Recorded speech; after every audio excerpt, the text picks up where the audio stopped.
إن الحمد لله نحمده ونستعينه من يهده الله فلا مضل له ومن يضلل فلا هادي له وأشهد أن لا إله إلا الله وحده لا شريك له وأن محمدا عبده ورسوله أما بعد محترم سامعین السلام علیکم ورحمۃ اللہ وبرکاتہ۔ سامعین، عقیدہ ایصال ثواب قرآن و حدیث کی روشنی میں قسط نمبر 7 آج آپ کے سامنے بیان کی جائے گی۔ اس سے قبل عقیدہ ایصال ثواب پر قرآن و حدیث سے ہم 6 اقساط آپ کے سامنے پیش کر چکے ہیں، جن میں قرآن و حدیث سے اس بات کو ثابت کیا گیا ہے کہ یہ عقیدہ خود ساختہ اور اللہ کی کتاب کا انکار ہے۔ سامعین، احادیث کو مشق ستم بنانے کے ساتھ ساتھ اس میدان ابطال میں عقل کے گھوڑے بھی دوڑائے جاتے ہیں اور کچھ عقلی دلائل کے ذریعے بھی بات بنانے کی کوشش کی جاتی ہے۔ مناسب معلوم ہوتا ہے کہ ان مزعومہ عقلی دلائل کا جائزہ بھی لے لیا جائے۔ مودودی صاحب اس جھوٹے عقیدے کو ثابت کرنے کے لیے تفہیم القرآن جلد نمبر 5 صفحہ نمبر 216 پر تحریر فرماتے ہیں کہ اس کی دلیل یہ ہے کہ جس طرح آدمی مزدوری کر کے مالک سے یہ کہہ سکتا ہے کہ اس کی اجرت میری بجائے فلاں شخص کو دے دی جائے، تو اسی طرح وہ نیک عمل کر کے اللہ تعالیٰ سے دعا کر سکتا ہے کہ اس کا اجر میری طرف سے فلاں شخص کو عطا کر دیا جائے۔ پھر دوسری کئی کتب میں اس طرح تحریر کیا گیا ہے کہ ایصال ثواب فقط اس چیز کا نام ہے کہ آدمی ایک عمل کرے اور دوسرے کو بخش دے۔ سامعین، اپنی اجرت دوسرے کو دے دینا یا دلوا دینا دنیاوی معاملات میں تو ممکن ہے، لیکن اپنے اعمال کا اجر کسی دوسرے کو منتقل کروا دینا اللہ تعالیٰ کے قانون میں ممکن نہیں، کیونکہ اللہ تعالیٰ سورۃ البقرہ آیت نمبر 281 میں اس طرح ارشاد فرماتے ہیں: اعوذ باللہ من الشیطان الرجیم ثم توفی کل نفس ما کسبت وہم لا یظلمون، پھر ہر شخص کو اس کے کیے کا پورا پورا بدلہ دیا جائے گا اور ان پر ظلم نہ ہوگا۔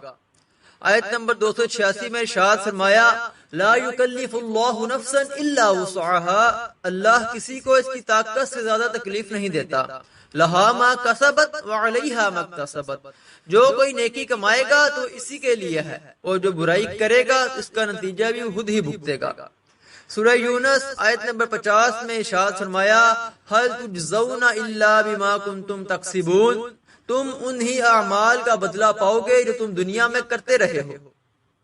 پھر سورہ یاسین آیت نمبر 54 میں بھی یہی قانون بیان کیا گیا: فَالْيَوْمَ لَا تُظْلَمُ نَفْسٌ شَيْئًا، پس آج کسی جان پر کوئی ظلم نہ ہوگا۔ وَلَا تُجْزَوْنَ إِلَّا مَا كُنتُمْ تَعْمَلُونَ، اور تمہیں کسی عمل کی جزا نہیں ملے گی مگر اس کے سوا جو تم نے کیے۔ پھر سامعین، سورہ حامیم سجدہ میں یہ قانون اللہ تعالیٰ نے اتنا کھول کر بیان کر دیا کہ کسی کے لیے اس کا انکار کرنا یا اس کے ہٹ کر عقیدہ بنانا اس کی کوئی گنجائش باقی ہی نہیں رہتی۔ فرمایا: من عمل صالحا فلنفسہ، جو کوئی نیک عمل کرے گا تو اپنے لیے کرے گا، ومن اساء فعلیہا، اور جو برا کرے گا تو اس کا وبال بھی اسی پر ہوگا۔ وما ربک بظلام للعبید، اور تیرا رب بندوں پر ظلم کرنے والا نہیں۔ سامعین، اللہ تعالیٰ کا قانون تو واضح ہے کہ عمل کا بدلہ اس کے کرنے والے کو ہی ملے گا اور برائی کا وبال بھی اس کے کرنے والے کے ہی اوپر ہے، اور یہ بات اللہ تعالیٰ کے نزدیک ظلم ہے کہ عمل کوئی کرے اور جزا کسی اور کو ملے۔ کیا سامعین، اللہ تعالیٰ کے فرمان کے بعد بھی کوئی یہ عقیدہ رکھ سکتا ہے کہ ہمارا عمل کسی دوسرے کو بخشا جا سکتا ہے؟ سامعین، ہم اپنا عمل تو دوسروں کو بخشنے کے لیے بڑے بے چین ہیں، لیکن ہمارے پاس اس بات کی کیا تصدیق ہے کہ ہمارا عمل اللہ کے ہاں قبول بھی ہوا ہے یا نہیں ہوا؟ جیسے کہ سنن نسائی کتاب الصیام میں نبی صلی اللہ علیہ وسلم کی ایک حدیث سے پتہ چلتا ہے کہ نبی صلی اللہ علیہ وسلم نے فرمایا: رب صائم لیس له من صیامہ الا الجوع، بہت سے صائم ایسے ہیں کہ انہیں اپنے صوم سے سوائے پیاس کے کچھ نہیں ملتا۔ ورب قائم لیس له من قیامہ الا السحر، اور بہت سے راتوں کو قیام کرنے والے ایسے ہیں کہ انہیں اپنے قیام سے سوائے جاگنے کے کچھ نہیں ملتا۔ بات کا مطلب یہ ہے کہ وہ اپنی دانش میں یہ سمجھ رہے ہوتے ہیں کہ انہیں صوم اور جاگنے کا ثواب مل رہا ہے، جبکہ حقیقت میں مختلف وجوہات کی بنا پر ان کا عمل اللہ تعالیٰ کے ہاں قبول ہی نہیں ہوتا۔ سامعین، قرآن و حدیث پر سچا ایمان رکھنے والا مومن جو دنیا کو محض امتحان کا سمجھ کر آخرت کا پرچہ حل کر رہا ہو، وہ کیسے اپنے نیک عمل کسی دوسرے کو بخش کر اپنے ثواب سے محروم رہ سکتا ہے، جبکہ اس کا ایمان ہی یہ ہو کہ میرے یہی نیک اعمال آخرت کا سرمایہ ہے۔ اگر کوئی پھر بھی سامعین اس طرح عمل کرتا ہے تو پھر اس کا آخرت کا عقیدہ کچھ اور ہی ہے۔ اور اس نام نہاد مسلم کی زندگی میں اللہ تعالیٰ کے احکام سے دوری کی سامعین ایک وجہ شاید یہ بھی ہے کہ عقیدہ ایصال ثواب ان کے ذہن میں ہے کہ اپنے مرنے کے بعد اپنے عزیز و قارب کی طرف سے کیے جانے والے ممکنہ ایصال ثواب کے بلبوتے پر ہی تو یہ عمل کیا جا رہا ہے۔ یعنی سامعین یہ اپنی زبان حال سے یہ کہہ رہا ہے کہ جب میں مر جاؤں گا اور فرشتے اس بات کا عذاب دینے آئیں گے کہ نہ تو میں قرآن پڑھتا تھا اور نہ اس کے مطابق عمل کرتا تھا، تو میں ان کو یہ کہہ کر روک دوں گا کہ کس بات کا عذاب دینے آئے ہو، ذرا صبر تو کرو۔ تمہیں نہیں معلوم دنیا میں کس قدر کثیر المال اور بڑی برادری اور کنبے والا تھا؟ تم یقیناً اس بات کا عذاب دینے آئے ہو کہ میں قرآن نہیں پڑھتا تھا اور اس کے مطابق عمل نہیں کرتا تھا، صدقہ و خیرات نہیں کرتا تھا۔ تو اے فرشتوں جلدی نہ کرو، ابھی تو میری روح قبض ہوئی ہے، ابھی تو میرے گھر والے رو پیٹ رہے ہیں، برادری والے جمع ہو رہے ہیں، مولوی صاحب بہت سے بچے جمع کر کے لا رہے ہیں، میرے لیے ایک نہیں کئی قرآن ختم ہوں گے، میرے نام سے کھانے پکیں گے، صدقہ و خیرات ہوگا، اور پھر یہ سلسلہ دراز ہوتا چلا جائے گا، سوئم و دسواں ہوگا، جمعراتیں منائی جائیں گی، 40ویں کا زبردست اہتمام ہوگا، میری طرف سے ہر وہ کام ہوگا جس کا میں نے تصور بھی نہیں کیا تھا، مال و دولت کے باوجود کبھی میں نے حج کا نہ سوچا تھا، اب میری طرف سے حج بھی ہوگا اور پھر سال پورا ہونے پر برسی بھی ہوگی، الغرض جو آج تم مجھے عذاب دینے آئے ہو تو میری طرف سے اتنا ثواب ایصال کر دیا جائے گا کہ تم خود مجھے جنت میں داخل کرنے پر مجبور ہو جاؤ گے۔ آج میرا نام جہنمیوں کی فہرست میں ہے، لیکن ایک دن آئے گا کہ میرے کھاتے میں اس قدر ثواب جمع ہو جائے گا کہ میرا نام جنت الفردوس کی لسٹ میں ہوگا، کیونکہ پہلے تو عمل کرنے والا میں اکیلا تھا، مگر آج تو میری طرف سے لاتعداد عمل کیے جا رہے ہیں۔ جہنم کے حقدار تو وہ ہیں جن کے پیچھے کوئی ایصال ثواب کرنے والا نہیں، نہ وہ اتنی دولت چھوڑ کر مرے کہ ان کی طرف سے قرآن ختم کرائے جاتے، ان کا ثواب آج بھی وہیں لٹکا ہوا ہے، مگر میرا اعمال نامہ دیکھو کیسا بھرا ہوا ہے، جہنمی مرا مگر ایصال ثواب کی کرامت دیکھو، جنت الفردوس میں بیٹھا ہوا۔ سامعین، کس قدر لرز جانے کا مقام ہے کہ کس عیاری سے اللہ کے قانون کو رد کرنے کی کوشش کی گئی ہے، کس مکاری سے اللہ کے اس نظام کو طاغوتی عقیدے سے جھٹلایا گیا ہے۔ اللہ تعالیٰ تو قرآن مجید سورۃ الملک میں اس طرح ارشاد فرماتا ہے، الذی خلق الموت والحیات لیبلوکم ایکم احسن عملا، اسی نے موت اور زندگی کو تخلیق کیا تاکہ تمہاری آزمائش کرے کہ تم میں سے کون اچھے کام کرتا ہے۔ سورہ جاثیہ آیت نمبر 22 میں اس طرح ارشاد فرمایا، وَخَلَقَ اللَّهُ السَّمَاوَاتِ وَالْأَرْضَ بِالْحَقِّ، اور اللہ نے آسمانوں اور زمین کو برحق پیدا کیا ہے، وَلِتُجْزَىٰ كُلُّ نَفْسٍ بِمَا كَسَبَتْ وَهُمْ لَا يُظْلَمُونَ، تاکہ ہر نفس کو اس کی کمائی کا بدلہ دے دیا جائے اور ان پر ہرگز ظلم نہ کیا جائے گا۔ یعنی سامعین، موت اور زندگی کی تخلیق، آسمانوں اور زمین کا بنایا جانا ایک منصوبے کے تحت ہے۔ یہ دنیا ایک امتحان گاہ ہے، زندگی کا یہ دورانیہ مہلت عمل ہے جس میں دنیا کے بعد کی منزل کا امتحان دینا ہے۔ اسی امتحان کی کارکردگی، کامیابی اور ناکامی پر اگلے جہان کی جزا و سزا کا انحصار ہے۔ انسان جو کچھ کمائے گا اسی کا وہ حقدار ٹھہرے گا، مگر سامعین اس عقیدہ ایصال ثواب نے تو اللہ کے نظام کو پلٹ کر رکھ دیا ہے۔ ایک شخص اپنے عمل کی وجہ سے جنت میں مقام حاصل کرے گا اور دوسرا ہمارے کیے ہوئے عمل سے۔ پھر سامعین ایک بات یہ بھی ہے کہ قرآن مجید پڑھنے کی وجہ سے جو خشیت مومنوں پر طاری ہوتی ہے، جس کی وجہ سے وہ تہجد گزار بن جاتے ہیں، پھر ان کے دن و رات اللہ کے بتائے ہوئے طریقے کے مطابق بسر ہوتے ہیں اور وہ متقی بن جاتے ہیں، یہ سارا تقویٰ، یہ سیرت کا نکھار، یہ کیسے ایصال ہوگا، یہ کیسے بخشا جائے گا؟ سامعین، اللہ کے واضح کردہ اس عقیدے و نظام کے خلاف لوگوں کو اکسانے والے مودودی صاحب نے پہلے تو لکھا تھا کہ اپنا اجر دوسرے کو بخشا جا سکتا ہے، لیکن اپنے ہی لکھے کے خلاف اب لکھتے ہیں کہ جزا اسی کو ملے گی جو عمل کرے گا، اور اس کی جزا کسی اور کو نہیں دی جا سکتی مگر اس کا انعام کسی اور کو دیا جا سکتا ہے۔ سامعین، نہ جانے یہ کیسی تضاد بیانی ہے کہ پہلے ایک عقیدہ دیتے ہیں پھر دوسرا۔ بہرحال اس کی مثال انہوں نے اس طرح بیان کی ہے کہ جیسے ایک شخص ورزش کر کے کشتی کے فن میں مہارت حاصل کرنے کی کوشش کرتا ہے، اس سے جو طاقت و مہارت پیدا ہوتی ہے وہ بہرحال اس کی ذات کے لیے محسوس ہے، وہ دوسرے کو منتقل نہیں ہو سکتی۔ اسی طرح اگر وہ کسی دربار کا ملازم ہے اور پہلوان کی حیثیت سے اس کے لیے کچھ تنخواہ مقرر ہے تو وہ بھی اسی کو ملے گی، کسی اور کو نہ دی جائے گی۔ البتہ جو انعامات اس کی کارکردگی پر خوش ہو کر اس کا سرپرست اسے دے، اس کے حق میں درخواست کر سکتا ہے کہ وہ اس کے استاد، اس کے ماں باپ یا دوسرے محسنوں کو اس کی طرف سے دے دی جائے۔ تفہیم القرآن جلد نمبر 5 صفحہ نمبر 217۔ اب کچھ مسالک تو ایسے ہیں جو اصالہ ثواب کی بابت وہی عقیدہ رکھتے ہیں جس پر صاحب تفہیم القرآن اس سے پہلے زور دے رہے تھے کہ مرنے والے کے لیے ہر قسم کا عمل کر کے بخشا جا سکتا ہے، لیکن کچھ مسلک پرست یہ عقیدہ رکھتے ہیں کہ فرض عبادات تو صرف انسان کے اپنے لیے ہیں اور ان کا ثواب کسی کو منتقل نہیں کیا جا سکتا، لیکن دوسرے نیک عمل کر کے بخشے جا سکتے ہیں، اور اس کے لیے یقینی دلیل بھی پیش کرتے ہیں۔ سامعین، پہلے جزا اور انعام کے معنی سمجھ لینے چاہیے۔ جزا ایک اچھے عمل کے بدلے کو کہتے ہیں اور انعام اس عمل کو بہتر سے بہتر انداز میں کرنے پر مزید خوشی سے نوازے جانے کو کہتے ہیں۔ اب اس بارے میں قرآن و حدیث کا فیصلہ بھی سن لیجئے۔ سورۃ النساء آیت نمبر 173 میں اللہ تعالیٰ ارشاد فرماتے ہیں فَأَمَّا الَّذِينَ آمَنُوا وَعَمِلُوا الصَّالِحَاتِ، پس وہ لوگ جنہوں نے ایمان لا کر نیک عمل کیے ہوں گے، فَيُوَفِّيهِمْ أُجُورَهُمْ وَيَزِيدُهُم مِّن فَضْلِهِ، وہ اپنے اجر پورے پائیں گے اور اللہ اپنے فضل سے ان کو مزید بھی عطا کرے گا۔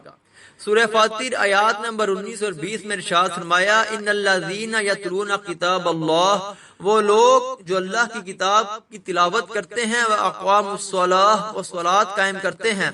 وانفقوا مما رزقناہم سرا وعلانیہ، اور جو رزق ہم نے ان کو دیا ہے اس میں سے کھلے اور چھپے خرچ کرتے ہیں، یرجون تجارت لن تبور، وہ ایک ایسی تجارت کے امیدوار ہیں جس میں کوئی نقصان نہ ہوگا، لیوفیہم اجورہم ویزیدہم من فضلہ، تاکہ وہ انہیں ان کا اجر پورا دے اور اپنے فضل سے اور بھی دے، انہ غفور شکور، بے شک وہ بخشنے والا اور بڑا قدردان ہے۔ نبی صلی اللہ علیہ وسلم سے مروی سنن نسائی کتاب الافتتاح میں ایک روایت ہے، فرمایا من صلی واحدۃ صلی اللہ علیہ 10 صلوات، جو کوئی میرے لیے ایک مرتبہ رحمت کی دعا کرے تو اللہ تعالیٰ اس پر 10 رحمتیں نازل کرے گا، وحطت عنہ 10 خطیئات، اس کے 10 گناہ معاف ہوں گے، لہ 10 درجات، اور اس کے 10 درجے بلند ہوں گے۔ ان آیات نے سامعین یہ بات واضح کر دی ہے کہ جن لوگوں نے ایمان لا کر نیک عمل کیے ہوں گے تو ان کے اعمال کا ان کو پورا بدلہ ملے گا، لیکن ساتھ ہی ان اعمال صالحہ میں خلوص و شوق کی وجہ سے جو انعام یعنی مزید عطا ہوگی وہ بھی اسی شخص کے لیے ہوگی اور کسی کے لیے نہیں ہوگی۔ اور جو حدیث آپ کے سامنے بیان کی ہے اس میں اس بات کی مکمل وضاحت ملتی ہے کہ جس نے